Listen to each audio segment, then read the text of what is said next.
Bonjour, aujourd'hui on accueille Pierre Niedrich, étudiant à l'UMONS en architecture, troisième année, et donc pour un stage de 15 jours ici en entreprise, stage de découverte de la construction en bois chez nous, dans la région de Mons. Oui.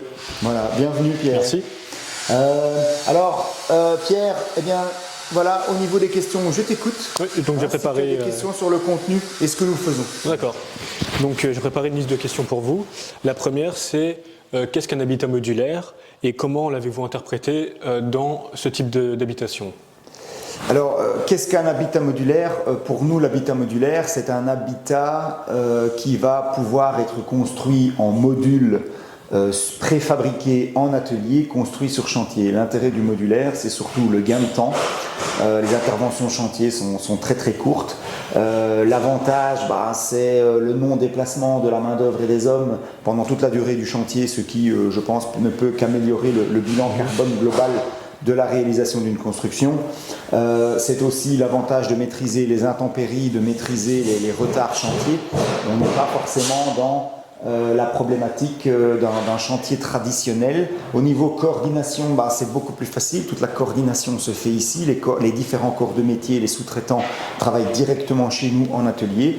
Voilà, donc l'habitat modulaire pour nous c'est ça. Alors aujourd'hui sur un projet comme celui-ci, on a modularisé un produit qui n'est pas un standard. C'est-à-dire qu'un architecte est venu avec un projet sur mesure et il nous a demandé, pour une question d'intervention chantier d'une durée très très courte d'intervention chantier suite à des accès très très compliqués, de voir s'il était possible de réaliser tout ou partie d'un bâtiment qui doit être implanté, qui doit répondre d'abord au design et au dessin qu'un architecte a élaboré avec son client.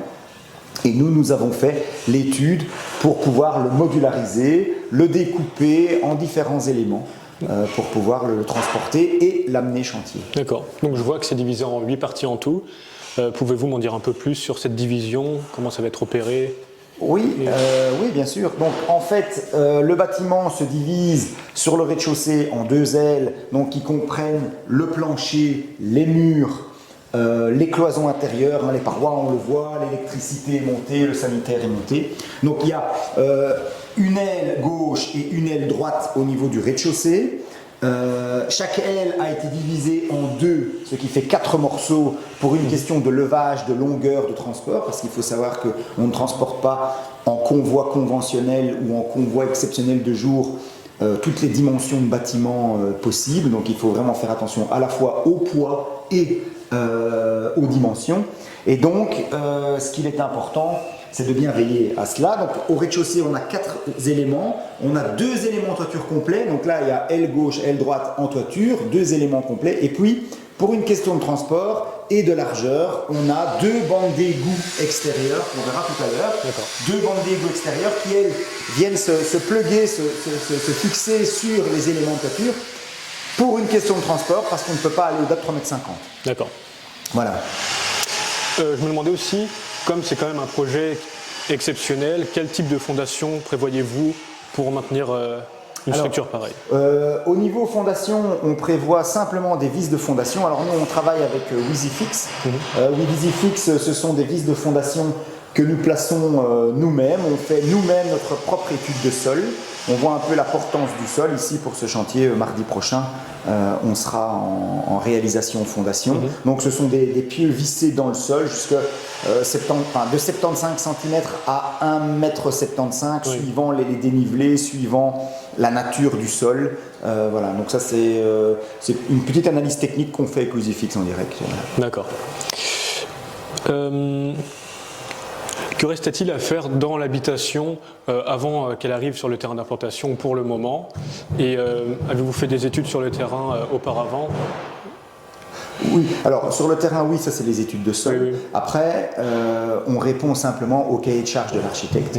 Donc l'architecte dessine le projet, conçoit le projet et bon, un peu comme toutes les constructions, c'est toujours entre guillemets un peu à la carte, c'est-à-dire que nous avons dans ce cas-ci remis prix pour un bâtiment complet, gros œuvre, couvert, fermé, fini, équipé, avec finition intérieure. Malheureusement, pour une question de budget, les finitions intérieures ont été enlevées par le maître d'ouvrage, qui va faire les finitions elle-même. D'accord. Et donc, voilà, on aurait pu aller beaucoup plus loin. On a terminé l'élément cuisine uniquement pour que le cuisiniste puisse intervenir beaucoup plus rapidement sur le chantier. Nous, je dirais, c'est un bâtiment qu'on pose en un jour. Le lendemain, on finit les revêtements de sol, les raccordements aux égouts, et en 2 jours, le bâtiment peut être déjà équipé, en cuisine équipée. La salle de bain est faite, le receveur de douche est posé, le bloc WC est posé, voilà. Mais les finitions murales, c'est la cliente qui va les terminer sur place une fois qu'on aura livré. D'accord. On aurait pu les faire, mais voilà, c'est comme ça. Pour une question de budget, c'est pas nous qui nous en chargeons. D'accord. Voilà.